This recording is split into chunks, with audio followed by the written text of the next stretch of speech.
People of Earth, we have come to upgrade your cosmic consciousness. DNA activation ready. In 3, 2, 1.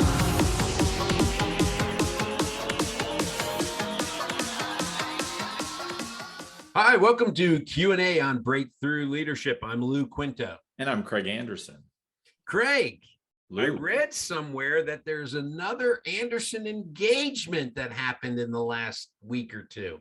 My son is getting engaged, or got engaged, so he'll be getting married as well. To Emily or the other one? I'm sorry, Danny, Emily, I'm just joking. He sometimes watches these, Lou. So I know that's why I'm going to apologize. I'm just joking. So Danny, you hit a home run. Emily is a wonderful individual, and mazel tov. I hope the two of you will be very, very happy together. As do I. As do you. Yeah. Now, are you going to do like a joint marriage? Because, you know, you and Susan, you haven't picked, no joint marriage. No joint wedding. No, that you can save money that way, though. I mean, this way, same people invited. You only have to put one meal in front of them. But, you know, probably a substantially higher bar tab for the wedding of the 20-something. So I'm not sure it actually saves as much as you think. Yeah. Well, and not to mention the 60-somethings, we can still put it away. Yeah. Well, perhaps so. I think I finished off a few bottles of bourbon at your place. So anyway, Craig, your lips are sealed. Yeah, exactly. Yeah. All right, Craig, this is going to be the second part of a two-part series that we did. Right. Last week, we talked about trends when it comes to employees. So I thought that it would be good if we did the other side of the coin, and let's talk about management-centric plans or trends in 2022 when it comes to what companies are going to be challenged with, faced with, the things they're going to have to do. And the three areas I believe are going to be the most important is automating the traditional management tasks that we've taken for granted, and things like expense reports and things along those lines. If we want to increase productivity, there is a lot of good automation, simple, inexpensive automation that I believe a lot of companies are going to be looking at. The second thing is technology investments, particularly when it deals with a growing remote employee workforce.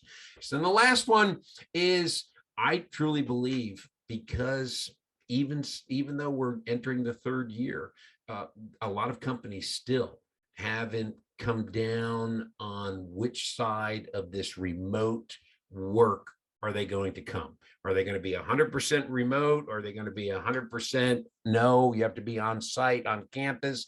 Or will that be an in-between, which last week we talked about most employees, over 60% of employees are looking for something that is a hybrid situation. Business trends for 2022 when it comes to automating simple tasks that employees normally do. What's on your mind? Well, look, when you're in a management role, there's a lot of repetitive oversight tasks that you have to do.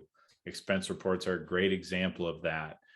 Call reports, which actually you do need to read, but sitting on top of it to make sure they're getting done. Signing off on expenses, expense authorization. All kinds of things that you're sitting there thinking, at the pay rate I have, the cost per hour of me signing off on this stuff is ridiculous. And companies are going to look to realize that we don't invest in managers and leaders for their acumen in signing off on expense reports. Right. We hire them to think about the future and to think strategically and to lead and coach and develop people. So what we could see and what we will see is more and more tasks that are going to get automated like this, right? So even we've seen this for the entrepreneurial class like you and I, Lou, right? Mm-hmm. All these simple things that automate my work every day, from payroll to, social media and, all these lovely bots that we keep getting emails from on LinkedIn all the time, right? There are tools out there. And I think we're going to see that more in corporate America, where they're going to realize, if I'm going to have to find more money to pay people more salary for some of these things, or to invest in technology for remote work, I need to find ways to get my managers focused more on coaching and developing employees and improving performance as opposed to just these repetitive tasks. So we could see things like automation of expense report approval, right? Setting up bands that just say, hey, if it falls within these parameters, it just goes through. If it's, if it pops out, for some other reason, great, then I'm only looking at that. But we're going to see a lot more exception-based managerial tasks like that, and see more tools invested in helping managers do a better job coaching and leading employees. Looking at, certainly I think looking at call reports for a sales force is more important than signing off on their expense reports, right? As long as it falls within certain parameters. I want to get a sense for how they're doing. I want to travel with them more. I want to, or get on joint calls with them more, whatever it is now, right? So I can spend more time coaching and developing employees, listening to calls from the call center, doing the strategic thinking we have to think about to figure out where the business is going, understanding where the customer experience needs to be, right? These are the things we want our leaders to do. And, if we take out some of those repetitive tasks, I remember spending, a couple hours reviewing expense reports, back, it's a nightmare. So sad part about it is I remember spending several hours doing expense reports. Well, so it's not just on that management side where you have to, as a manager, review of expense report, look at it. You got to think of it from the employee side of it too. If you want my productivity to increase, give me the automated tool where I don't have to, I can scan all of my receipts, and lots of people are doing it. Heck, there are lots of apps now that do that. I know I use, an app where when I'm on the road, instead of saving a receipt, I just go ahead and scan it. And then all of my receipts are in one file ready for me to go. So I'm not going through like the old days, going through my wallet, going through my briefcase. Where's that parking or that toll receipt? I know it's in here. I ate a lot of parking receipts in my day because they're parking costs, because I couldn't find. Oh gosh, yeah. So but yeah, you're absolutely right. Yeah, we can't have a more empathetic leader group if they can't spend time getting to know the employees. So we're going to look for technology to help free up their time so that we can have them spend time doing the things that we are paying them for, and to be more agile. Look at you go. Got my word of the year in there. Exactly. But it's funny because as I was reading some articles on this as we were preparing, I thought back to my days when I first entered the workforce, and I'm talking, that was 1982, and I actually had a person, a lovely woman. Her name is Ina Heathcott. Ina unfortunately passed away about a year ago. Loved her to death. She anticipated things that I needed and she handled them. But, she took care of helping me with the correspondence, answering the mail, reading the mail before I even looked at it to see what was important that needed to be on my desk and what she could have handled or needed no response whatsoever. And so she had nice folders that needs action, doesn't require action, file.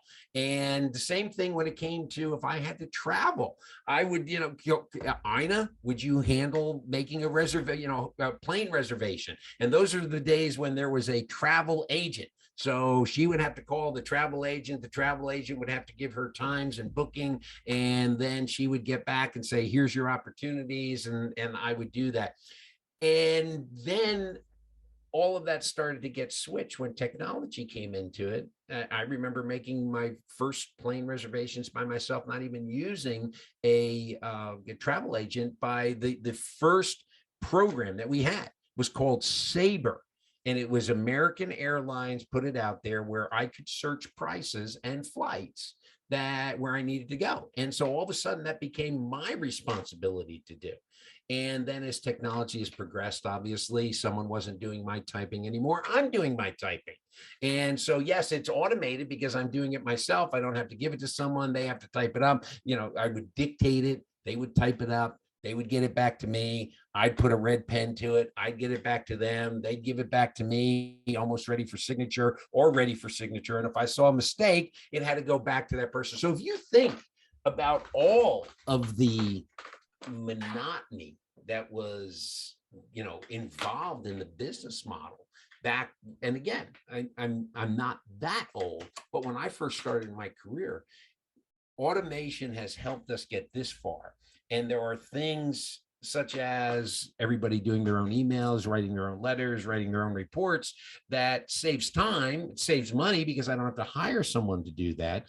But at the same time, I believe that there are a lot of times when someone more efficient than me can be typing my email or writing a report or doing the research that needs to be done for so many things. So when it comes to the automation, yes, there are traditional management tasks that can be automated, but at the same time, you got to learn how to use it. It's got to be implemented. It's a change process, and that takes time. So if you're going in full blow automation and automating these simple things, you need to make sure you have a good change management program in place. Some critical thinking so we don't just automate bad processes. Bingo. Yep. And you can call Lou Quinto for all of your critical thinking training and learning and development needs. There you go. Yes, the product. This podcast was sponsored by Quintessential Management. And ClearPath Coaching and Consulting. We'll figure out a sales pitch later. All right. So speaking more on technology and poor Ina, who we've worked out of a job now completely. So other technology investments that I think we will see kind of on topic 2 here today is what are the things that are going to help us continue to grow this remote worker experience? Things like performance measurement. How are we going to be able to analyze performance? How are we going to be able to better understand like how those sales calls are going if I'm not going on the sales calls or listening to call center calls or different things like that, which actually is pretty automated already anyway. Yeah. But measuring performance, checking productivity, and making the remote work experience better still, right? I mean, here we are, 2 or 3 years in, and a lot of people, myself included, still start the stupid call on mute. How many times do we still say, hey, mute your line, hey, you're on mute? So what can we do to kind of enhance that remote worker experience so that it can become even more simplified for us to use? What are the shorthand ways we're going to communicate with people? How are we going to get away from our favorite joke about that stupid big television screen in the office where people can pop in for lunch meetings? The black hole. How are we going to continue to build the culture and that replicate what we used to think was so hot in 2019 about intentional collisions in the workplace? How are we going to find ways to replicate that through automation? So we're going to see more and more tools built with that in mind, or tools that exist being tweaked to put that in mind over the rest of 2022. What do you think, Lou? It's happening now. I mean, seriously, 2 years ago, I couldn't spell Zoom. Now I can't live without Zoom. That's it. The technology is there. And as time has gone by, all of our people in Silicon Valley and in other, areas that are technology oriented are looking at what do employees need? What do companies need in order to make their lives easier, to make them more efficient, to increase productivity? There are people who are working on this right now as we speak, and we have no idea what's going to come down the pike, so to speak, that we are going to be introduced with, almost like in March of 2020, where we all turned on the dime because the technology was there. It needed some cleaning up, and very quickly, as we began to use this technology, things that needed to be cleaned up were cleaned up. And so in this particular instance, I think it's going to continue to happen. But I think any company would be smart, because one of the things you talked about is measuring the performance. And as you and I have said multiple times, people only do what's measured. And so I believe, and in working with, clients that I'm dealing with, I'm telling people that you need to come up with a consistent measurement or areas that an employee knows that you're measuring. So that's what they're going to strive for. In fact, recently, right before the holidays, I worked with an organization and helped them develop a 3-year strategic plan. And for each business unit that I came in, I tried to make things simple and look at it from a standpoint of, here are some typical key performance indicators that your organization, your business team can be evaluated on. In creating this plan, I want you as a group to hone in on 2 or 3 specific KPIs that you are going to focus on over the next 3 years that are going to help us meet the objective of the company by building the business, increasing revenues, whatever the goal was. And each business group then took and they came up with their key performance indicators. I believe that's the same way with employees that we need to deal with. We need to work with those employees to find out what those key, hold on a second. I believe that we need to work with the employees to develop those key performance indicators and then look at what equipment, what technology do they need to help meet those particular metrics. Perfect. It's a long way around, very short answer, but. See, that's why you need to simplify, Lou. Yes. Oh, hey, yay. You got your word of the year in there. Very good. All right. Fantastic. So let's talk about the one issue that you and I go back and forth on, and that is this remote issue with management and businesses coming to grips with what's going to happen with remote work. Sure. Well, some of the research we did showed that something that I believe it was about 64% of managers and executives as late 2020. And even we have another stat too, more current, that they don't think employees are as productive when they're remote. And 75% think that people who come to the office are going to be more promotable. That time may change, especially as we kind of bring up new generations of leaders. Right. But that's still a very real issue that, when we talk, we always like to dig at Goldman Sachs and Chase to say, hey, you get back in the office, right?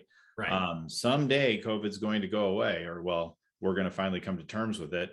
And that will no longer be an excuse. So we'll see more of a push from certain employers to come back to the office. So, that, and the interesting part I think to watch for is, what is this going to mean? Are companies going to say, hey, are they going to sit at their earnings call and say, well, we can't, earnings are down because we're less productive because people insist on working remotely, or start blaming some of those problems? Well, that's the key. That's you just said the word right there. They will use it as an excuse and blame remote work for their inefficiencies or their inability to, or bad decision making to make the numbers that they promised their shareholders, their board of directors, that they were going to hit. Yeah. There's two sides to this though. I had a client I worked with in August who had not been in the office for 12 months. And they came together for the first time as a full group, as a leadership team, about 12 of them. And I got to tell you, they missed each other. There's an aspect of this, and I have some people who insist they have just as deep relationships with people that they just work with remotely. But there is an aspect to this, and even the most remote companies I know love when they get everybody together. So we're not at the end of this. We're still in some ways in the front end of this whole kind of shakeout process to see where this is really going to land.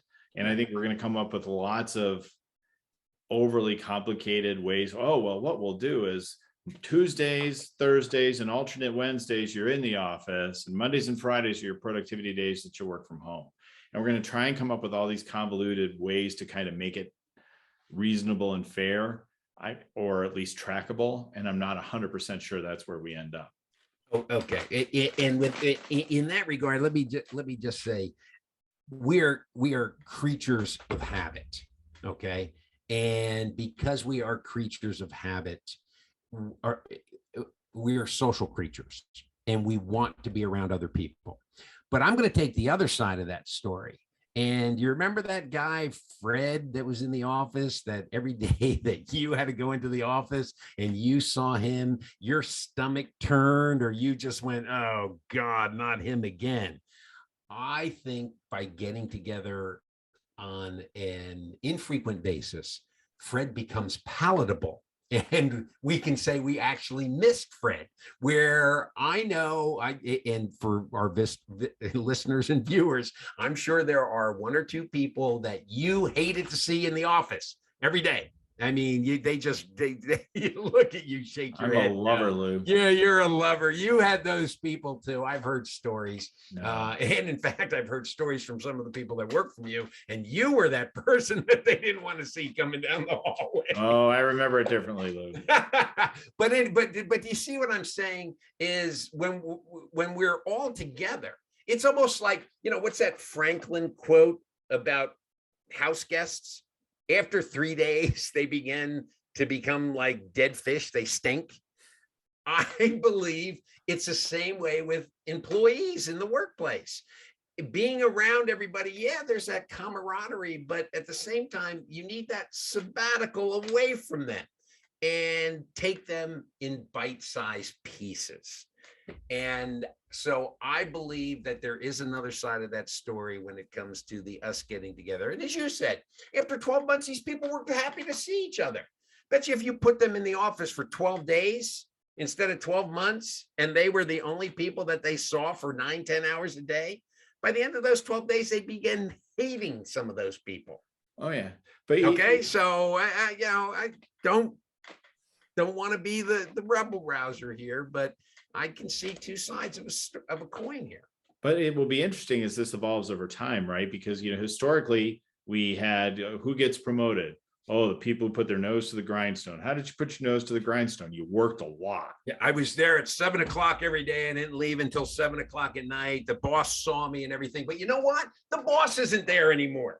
But nevertheless, right? That's been the cultural touchstone. So now it has. What happens now when we have some people who are still coming to the office working like that, others who are out of sight, out of mind, working maybe even longer, right? So how do we start dealing with those fairness issues between the remote worker and the office worker who's, choosing one lifestyle over another, or just really likes being around people all the time, right? Was that a COVID cough? Is that certainly do I need to put my mask on? But at any rate, it will be very interesting to see how that plays out. And that's one of those things that I think we're going to see shake out over 2022 and beyond. Okay. And I'm going to play the other side of the coin on that one. Over the last 2 years with remote work, how many people have been promoted and they haven't been in the office? We're getting used to it. We're getting used to it. I truly believe we're getting used to it. And so it's not the old days, that you and I like to reminisce about, over some iced tea sitting on the porch. But it's not like those old days where we had the salespeople who weren't in the office, and then you had the people who had to be in the office, and over time they hated each other because the people in the office thought the people that were out of the office working were just on the golf course. They were having fun, they weren't working, and there was that animosity that was created, which was perception between the both organizations.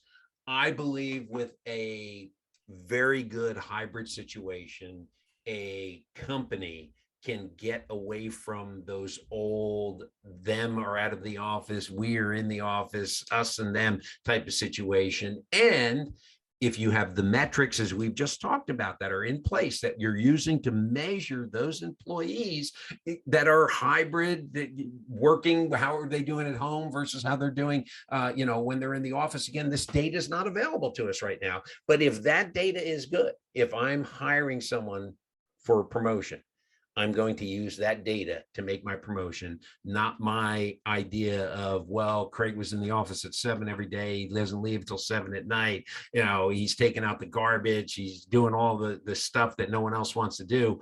You know what? A lot of that stuff can happen with that remote worker as well. Fair enough. We shall see. All right. So recap this at the end of the year. Yeah, well, and then that's what we're doing here. It's almost like with COVID, we're seeing science in action. Science isn't, this is the way it always is. Science changes because data comes into play and things change. And I believe businesses have to look at it the same way right now, instead of saying, well, wait a minute, 6 months ago, we had to do this, or you told us to do this. Well, things have changed. And businesses need to constantly be more agile and more flexible and adapting to those changes, as opposed to thinking what happened last week is going to happen the next week or the week after that. So Key takeaway. Key takeaway, very much like my key takeaway last week. You were going to see a lot of shifts. Remind me. It's been a week. It's been a week. There's going to be a lot of change flowing through the system. Technology is going to be the way we're going to try and accommodate this new workplace. And there's going to be some fits and starts as we figure that all out. Right. So, as I said, we still have people who can't seem to figure out how to unmute. So we're going to have to go through a lot of fits and starts, bringing new technology in. And, a lot of this is going to play out over the course of the next 12 months. So it'll be interesting, as I said, to look at this at the end of the year. Your key takeaway, Lou. My key takeaway is everybody does a poor job when it comes forecasting the future. I'd love to say that you just have to manage for today with an outlook to what you think might happen in the future, but be flexible enough that if things change, if events change, if people change, if just the community changes, whatever changes, you can adapt the business model and the way that you're managing your employees very quickly. And that is to become very agile and simplify. I'll use your word also at the end of the day. And don't tradition usually is something that happened that happened years ago, and we've done it every year since then. 2020 is not years ago. And as we've seen, things are continuing to change. We didn't live in a society where we were experiencing World War II, where if you think about our grandparents, our uncles and aunts who lived during that time, the changes that they had to be ready for every single day, not only in their personal lives, but in their business lives. We're going through a similar situation like that today with COVID. And I believe that we have to be able to adapt, and we have to be able to adapt quickly. So again, what happened yesterday doesn't mean it's going to happen tomorrow. And if businesses do that, I think that's going to help them with whatever trends come in 2022. That's my key takeaway. All right. Well, thank you for joining us for this episode of Q&A on Breakthrough Leadership. You can find us on all your social media platforms or Q&A and Breakthrough Leadership, from YouTube to LinkedIn to Facebook, as well as our own website, qaleadership.com. On any of those platforms, please like, share, subscribe, comment. If there's topics you'd like us to cover, let us know on any of those platforms. We are also available on all your favorite podcasting platforms. So when you're out walking that dog or driving, not to the office, but wherever you happen to be driving, check out our podcast version as well. So until next week, I'm Craig Anderson. And keep your hands washed, keep your distance. I'm Lou Quinto.